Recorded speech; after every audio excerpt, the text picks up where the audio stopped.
Halo semua, perkenalkan nama saya Gian Meziko dengan NIM 182211008. Nah, kali ini kita akan membahas sebuah gagasan untuk eh, sistem multimedia dan ini ditujukan untuk membantu para difabel agar dapat menunjang sistem pembelajaran mereka untuk multi kampus yang lebih baik lagi. Nah, di sini saya mengusulkan sebuah ide gagasan yaitu sebuah aplikasi bernama Indaf atau inovasi untuk membantu difabel yang mengalami difabel pendengaran dan penglihatan melalui sistem multimedia. Nah, isi bahasan untuk kali ini adalah yang pertama adalah latar belakang, masalah difabel, penyetaraan pendidikan, manfaat sistem multimedia, solusi, serta gagasan ide yang saya berikan di awal tadi. Nah, untuk latar belakangnya sendiri, mengapa sih eh, kita harus mengusahakan banget agar eh, difabel dapat mendapatkan pendidikan yang setara dengan orang yang tidak difabel gitu. Nah, pendidikan tinggi telah mengalami perubahan besar dalam beberapa dekade terakhir dan perkembangan teknologi multimedia juga memainkan peran penting dalam transformasi pendidikan yang ada di perguruan tinggi. Contohnya saja, seperti yang kita tahu bahwa sistem multimedia itu dapat berikan dengan adanya sistem multimedia seperti audio, gambar, suara, bahkan animasi. Nah, dengan semakin meningkatnya jumlah pelajar di perguruan tinggi yang berkebutuhan khusus, baik yang memiliki penggangguan penglihatan atau pendengaran, maka inovasi dalam teknologi multimedia telah menjadi semakin penting. Karena untuk menciptakan sebuah lingkungan pembelajaran multi kampus yang lebih baik, maka kita butuh untuk mengembangkan sistem multimedia yang lebih baik juga agar dapat diakses oleh semua orang dan semua kalangan, baik yang tidak mengalami difabel maupun yang mengalami difabel. Nah, agar dapat menciptakan lingkungan pembelajaran multi kampus yang inklusif dan juga ideal. Makanya kita membutuhkan sebuah inovasi sistem multimedia agar dapat mendukung dan memberikan akses kemudahan agar difabel yang mengalami difabel pendengaran, penglihatan, atau difabel lainnya dapat mengakses materi dan pembelajaran yang lebih luas lagi, serta mereka dapat mengembangkan potensi mereka. Nah, masalah difabel.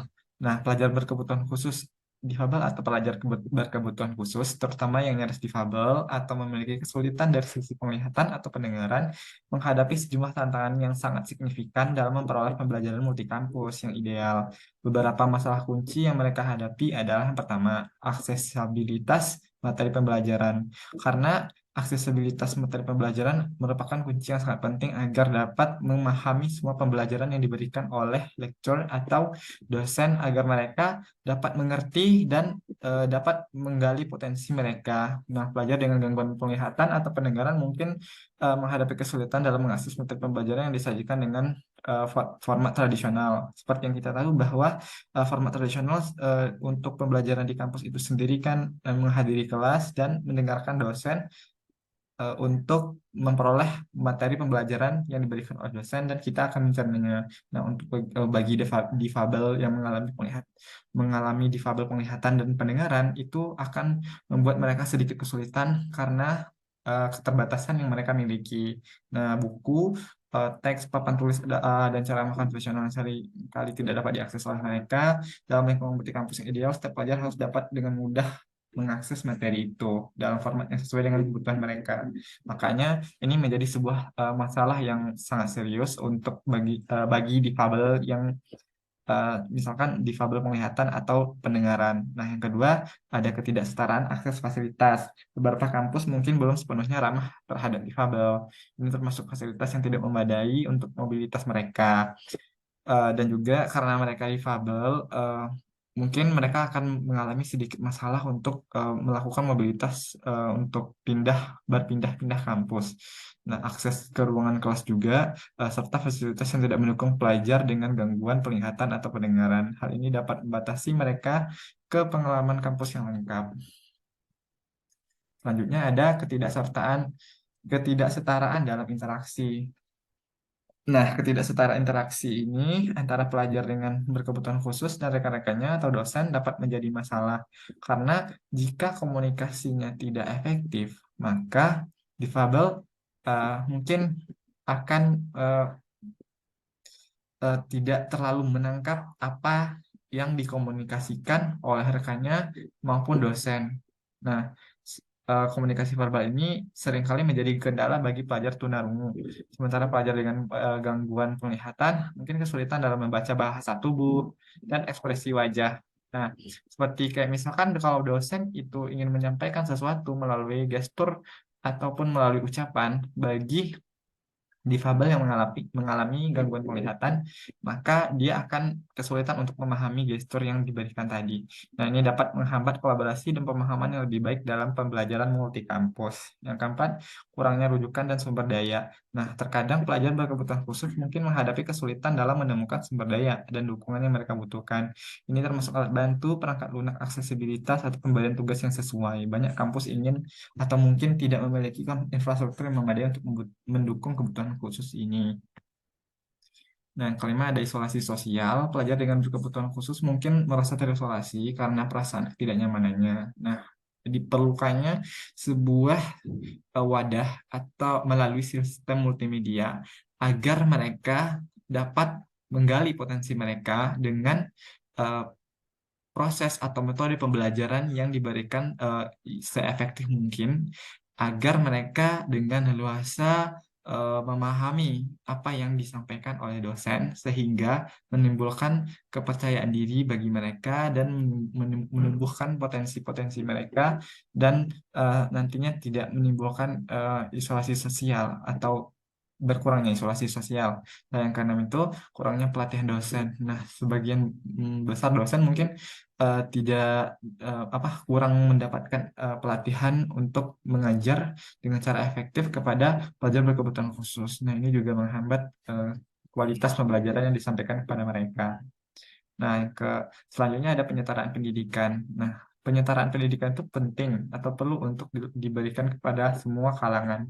Nah, untuk difabel, pendengaran dan penglihatan adalah suatu hal yang penting karena memiliki implikasi signifikan terhadap kualitas hidup dan inklusi sosial mereka. Berikut adalah beberapa alasan mengapa penyetaraan pendidikan dibutuhkan untuk difabel.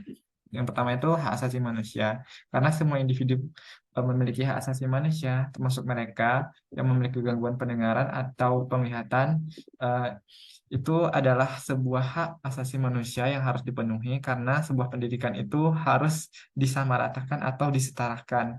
Karena setiap orang berhak untuk mengenyam pendidikan. Nah, yang kedua ada inklusi sosial. Pendidikan yang setara membantu mengurangi ketidaksetaraan dan stigmatisasi. Ini mendorong inklusi sosial di mana di individu difabel, pendengaran dan penglihatan dapat merasa diterima, dihargai, dan berkontribusi dalam masyarakat. Yang ketiga ada pengembangan potensi. Nah, ketidaksetaraan dalam pendidikan dapat menghambat pengembangan potensi individu dengan pendidikan yang setara. Mereka memiliki kesempatan untuk mengembangkan bakat, keterampilan, dan minat mereka dan kontribusi ke masyarakat. Yang keempat, kemandirian. Sehingga ketika mereka mendapatkan sebuah pendidikan akan menimbulkan sebuah kemandirian bagi mereka. Yang kelima itu ada kesempatan pekerjaan. Pendidikan itu kunci merupakan untuk mendapatkan pekerjaan yang layak. Dengan adanya eh, pendidikan yang setara dengan bantuan sistem multimedia melalui audio, gambar, suara, eh, animasi akan dapat memudahkan mereka dan lebih meleluasakan mereka untuk mengakses materi pembelajaran dari mana saja dan seefektif dan serta seefisien mungkin. Keenam, kontribusi masyarakat. Ketika individu difabel diberikan akses ke pendidikan yang setara, mereka dapat berkontribusi pada beragam profesi dan sektor dalam masyarakat. Nah, yang ketujuh ada mengatasi stereotip dan diskriminasi. Terus ada kualitas hidup yang lebih baik juga dengan penyetaraan pendidikan dan dari bantuan sistem multimedia itu akan mengatasi stereotip dan diskriminasi serta meningkatkan kualitas hidup yang lebih baik bagi mereka. Nah, manfaat sistem multimedia yang pertama adalah meningkatkan efektivitas komunikasi karena dapat berkomunikasi dari mana saja. Sistem multimedia memungkinkan pesan dapat disampaikan dalam format yang lebih menarik dan mudah dipahami sehingga akan mudah membuat komunikasi itu terjadi sehingga lebih efektif dan didukung dengan komunikasi yang dapat dilakukan dengan jarak jauh dengan kemajuan teknologi yang saat ini. Nah, yang kedua, ada aksesibilitas terhadap sebuah sumber yang dahulunya secara konvensional sekarang dapat diakses dari layar dan dalam genggaman. Dahulunya gambar gambar atau yang hanya hitam putih sekarang penuh dengan warna berkat adanya perkembangan sistem multimedia. Yang ketiga, meningkatkan fleksibilitas dalam pembelajaran karena materi dapat diakses dari mana saja. Nah, untuk solusi yang ditawarkan dan yang diketahui dari sisi sistem multimedianya agar difabel dapat mengenyam dan membuat sebuah lingkungan dengan pembelajaran yang efektif di dalam sebuah multikampus. Nah, diberikan beberapa solusi. Teknologi dan sistem multimedia yang dilengkapi dengan kecerdasan buatan dapat memberikan solusi yang signifikan untuk membantu pelajar difabel dan mereka yang nyaris difabel dalam memperoleh pembelajaran multikampus yang ideal serta mengakomodasi kebutuhan khusus mereka. Nah, berikut ada beberapa untuk solusi yang dapat membantu mereka. Yang pertama, captioning dan terjemahan bahasa isyarat otomatis. Nah, ini captioning dan terjemahan bahasa isyarat otomatis ini akan sangat berguna bagi mereka yang mengalami difabel pendengaran.